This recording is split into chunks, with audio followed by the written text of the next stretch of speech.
C'est une nouvelle semaine qui démarre et là, il n'y a plus le choix. Tout est ratissé, tout est sec. Qu'est-ce qu'il nous reste à faire? Le ponçage. Alors cette semaine, on n'a pas de chance parce qu'ils annoncent vraiment beaucoup de pluie. Entre deux averses, je pense que Ophélie va continuer les gabions. Et pour ma part, moi je vais commencer le ponçage ici, dans le petit sas qui se trouve derrière. Il faut aussi que je continue la dernière chambre qui n'est pas tout à fait finie. Donc le ponçage, c'est pas le truc le plus cool en tout cas. Moi, j'aime vraiment pas trop le ponçage. Dites-nous en commentaire si vous aimez le ponçage, si c'est quelque chose que vous appréciez. Moi, je trouve ça très long, très embêtant. Mais bon, on n'a pas le choix, faut passer par là pour après les étapes suivantes qui vont être beaucoup plus cool. Donc là, ponçage partout, on prépare les ponceuses, le matériel, on va tout vous montrer. On y va!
Et là, vous êtes sûrement en train de vous demander, mais pourquoi il crayonne sur ces murs? À quoi ça sert? Et bien en fait, c'est tout simple. Lors du ponçage, quand on va venir poncer les murs, on saura exactement où on est passé parce qu'il n'y aura plus de crayon. Donc ça, c'est la petite astuce. Retenez bien la petite astuce que franchement, elle est très pratique. Et au moins, on est sûr de ne pas passer deux fois. Une fois que le mur est nickel, il restera juste à faire des petits coups de crayon pour revoir les rattrapages après ponçage. Avant, on crayonne.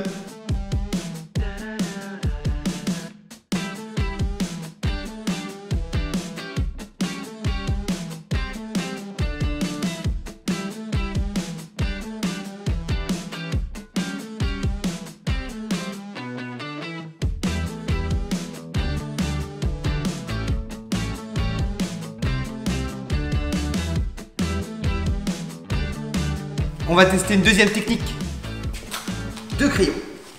Je suis pas sûr que ça marche.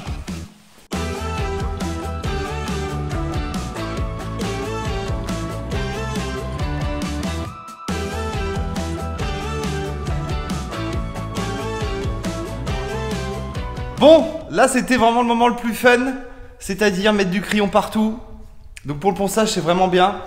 Maintenant, on va devoir s'attaquer au ponçage. Donc là, c'est la partie la moins rigolote, la plus longue, la plus fastidieuse.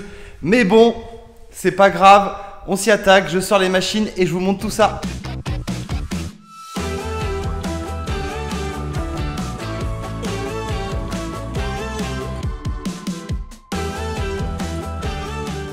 Bon, petit point machine. Alors, pour commencer, on a l'aspirateur qui se trouve là. Aspirateur Festool, 36 litres.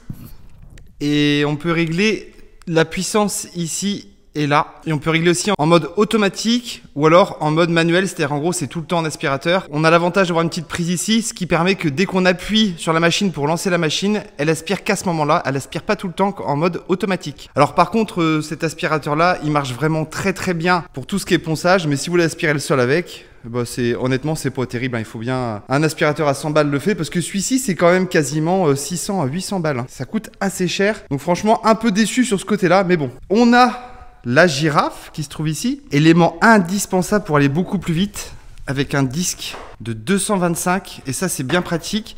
Et en plus celle-ci, vous voyez ici, elle a un ruban LED. Ça veut dire que dès que vous la posez contre le mur, il n'y a pas besoin de tenir une autre lumière à la main, ça éclaire tous les défauts et du coup on voit bien. Et en plus on peut régler la puissance. Et l'avantage de celle-ci, c'est que dès qu'on la pose contre le mur ou le plafond, surtout le plafond, elle peut rester quasiment accrochée. C'est-à-dire qu'en gros tout le poids est soulagé par la puissance de l'aspiration. Et ça, c'est aussi grâce à l'aspirateur. Et la petite dernière, la ponceuse Mirka Deros 2 à la main, elle est vraiment géniale. Elle est légère, elle fait 1 kg. Alors forcément, on a tout le câble aussi à porter, mais elle est vraiment légère. Et il y a une petite palette pour l'allumer. Et franchement, elle marche super bien. C'est un disque en 150. Franchement, ça, c'est top. Donc là, on prend les machines, on branche le tout. et on y va.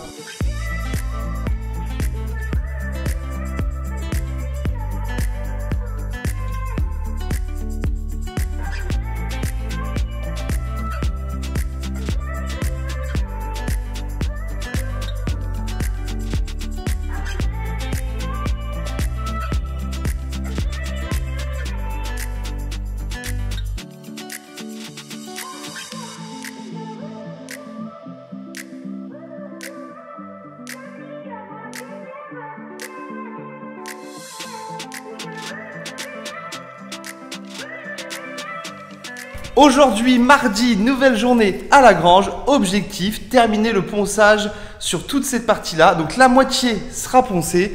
Il restera de l'autre côté. Mais l'objectif, c'est terminer d'abord cette partie-là. Et en plus, j'ai vu tourner sur Internet un pistolet APQ. Je vais fabriquer ça et j'ai déjà trouvé ma cible. Vous allez voir, imaginez la tête qu'elle va avoir quand on va voir le pistolet APQ. Je vous en dis pas plus, je vais vous montrer ça tout à l'heure. Allez, en attendant, ponçage!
Pour le pistolet à PQ, un petit peu de PQ, évidemment, c'est les munitions, un manche de rouleau à peinture, du scotch et un souffleur. Plus les gros, plus les puissants.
Bon, là, le plus gros est fait partout de ce côté-là, avec la girafe, donc avec le disque 125, et en grand, on utilise du 220, tout le temps. En fait, on sait qu'on pourrait utiliser du 180, mais vraiment, le 220, il finit vraiment bien, donc il reste forcément des petites traces. Il ne va pas poncer en profondeur, mais c'est là qu'on utilise la deuxième, donc la Mirka à la main. Donc là, on est vraiment très proche. On a la petite lumière qui va avec. Donc avec cette lumière, au moins on est vraiment très proche et on est sûr de ne pas louper un petit défaut. Et donc là, on fait tous les contours. Donc tous les contours partout là, même au plafond. Donc là, on a déjà commencé sur ce pilier là. Et là, on attaque le mur ici et là. Donc là, voilà, il nous reste tout ça à faire. Et puis après, eh ben, ce sera bon pour cette partie-là. Bon, il reste encore quelques heures de travail. Une bonne après-midi encore au moins. Donc là, on s'attaque à ça. C'est parti!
Troisième jour sur le chantier et ici, tout est poncé. C'est vraiment cool, ça s'est fait vraiment bien. Donc là, prochain objectif, ça va être de s'occuper des retouches. Parce qu'évidemment, quand on ponce, surtout avec la girafe, bah, des fois, il y a des défauts qui apparaissent ou alors on a oublié un petit endroit. Et là, vous voyez sur les murs, on entoure tous les défauts. Donc là, il y a un défaut, ça veut dire qu'on a un petit peu trop attaqué l'angle et donc il y a un B, ce qui veut nous dire qu'il faut remettre de l'enduit parce qu'il y a une bande qui est juste en dessous. Quand on entoure, on met un E, ça veut dire qu'il manque de l'enduit. Donc ça arrive des fois quand on n'en a pas mis assez ou alors qu'il y a une petite bulle d'air ou des petits trucs comme ça. Et quand on entoure, on met un P. Quand on est passé après la girafe, ça veut dire qu'en fait, il faut reponcer à cet endroit-là parce que c'est pas assez poncé. Donc voilà, ça c'est la petite astuce. Et autre astuce, quand nous on va refaire les retouches, on utilise de l'enduit. Donc c'est exactement le même que le ratissage, c'est l'enduit de lissage, sauf qu'il est teinté. On a mis une teinte dedans, donc ça on peut mettre ce qu'on veut, du jaune, du rouge, du vert ou ce que vous voulez. Le seul truc, c'est qu'il ne faut pas mettre trop fort de teinte parce que sinon, ça ressort vraiment trop. Même à la peinture, ça peut ressortir suivant votre peinture. Donc là, par exemple, nous, c'est du jaune qu'on met pour les retouches. Tout comme on en met du rose pour les bandes parce que moi, si on ponce trop, les bandes apparaissent. Enfin, le rose apparaît, ce qui veut nous dire, attention, la bande est juste en dessous. Mais là, pour les retouches, c'est du jaune. Donc là, ce qu'on va faire, c'est qu'on va continuer ici. On va pouvoir attaquer de l'autre côté. Et dehors, il fait toujours pas beau, il pleut. Et apparemment, c'est comme ça encore demain. Donc bon, on verra bien la suite. En attendant, on y va, c'est parti!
Nouvelle journée sur le chantier, on est jeudi, il est 7h50 précisément et il fait toujours pas beau. Petit point météo. Bon, le programme c'est quoi? Ponçage, retouche, poncer les retouches de l'autre côté, comme ça ici ce sera prêt à peindre. Et dans 24 heures, on pourra poncer ces petites retouches-là. Comme ça, ce sera prêt à peindre aussi.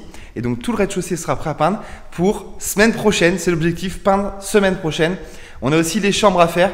Mais bon, ça, on verra en même temps. On va essayer d'avancer en même temps de l'autre côté. Et Ophélie, de son côté, elle est sur le local technique. Donc, il faut railler pour ensuite pouvoir isoler et ensuite plaquer.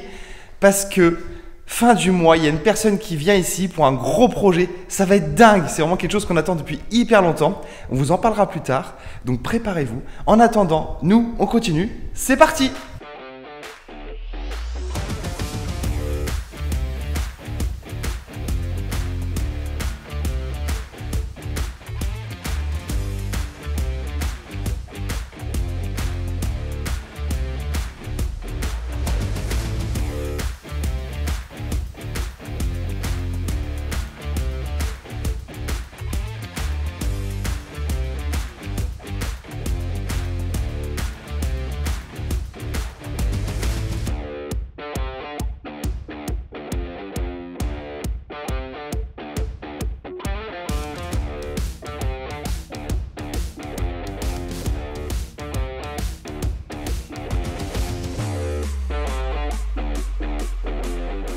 Bon là on est dans le local technique extérieur, on va s'attaquer à poser les lisses au sol et les fourrures sur les murs et ensuite on pourra isoler et plaquer. En fait on doit isoler ici parce que c'est là où il y aura la batterie des panneaux solaires et la batterie, l'idée c'est d'éviter qu'il y ait des trop gros changements de température dans toute l'année. Si on avait fait les choses dans l'ordre, on aurait d'abord fait le seuil de la porte et posé la porte. Sauf que chez nous il pleut depuis un bon petit moment, donc on se dit que pour prendre de l'avance on va installer ça parce que c'est pas grave s'il y a de l'humidité. Et quand il fera beau, on fera le seuil, la porte et après on n'aura plus qu'à isoler et plaquer.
Bon, toutes les fourrures au mur sont installées. Donc on en a mis la première à 1,20 m du sol et la deuxième on l'a mis au max au plafond. Donc en gros ça dépend des endroits. Il y a des endroits où elle est à 1 m et d'autres où elle est à 1,10 m puisqu'on a un toit en pente. Et on a posé nos lisses au sol. Donc je vous avoue que sur les vidéos ça va être un peu sombre. Pourtant on avait mis 3 grosses lumières mais il fait un temps pourri. Déjà dehors on a l'impression qu'il fait gris, mais alors à l'intérieur on a l'impression qu'il fait nuit. Bref, là, on va pouvoir s'attaquer à mettre nos appuis Optima puisque, vous savez, nous, on vient embrocher notre laine de verre. Donc, en fait, on clipse nos appuis Optima dans nos fourrures et ensuite, on n'a plus qu'à embrocher. Donc là, les appuis, on va les mettre tous les 60 cm, hop, hop. Et il faudra faire bien attention que l'appui du bas soit au même niveau que l'appui du haut. Enfin, au même niveau, du coup, c'est pas à la même hauteur, mais qu'en gros, il soit bien parallèle. Donc, pour ça, on utilise un niveau.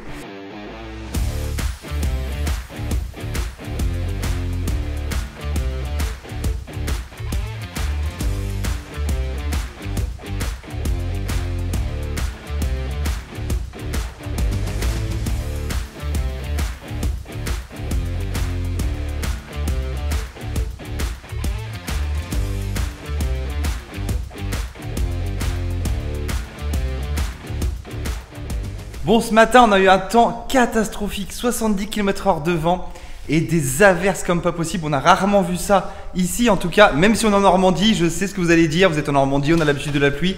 Et bah, c'est pas vrai. En Normandie, il fait quand même assez beau. Il pleut souvent, c'est vrai. Au moins, on n'a pas de problème d'eau. Mais ce matin, catastrophique, il faisait noir, on voyait pas grand chose. Donc, j'ai pu mettre quelques images, mais c'était pas facile. En attendant, ici, tout est poncé, donc ça c'est bien. J'ai même pu faire les petits rattrapages un peu partout. Il n'y en avait pas beaucoup et ça c'est plutôt cool. Donc la prochaine étape, vu que ça c'était fait hier, et ben on va pouvoir poncer tous les rattrapages de l'autre côté. Comme ça cette partie là sera finie et ça là ce sera sûrement demain. Donc objectif toujours peinture la semaine prochaine.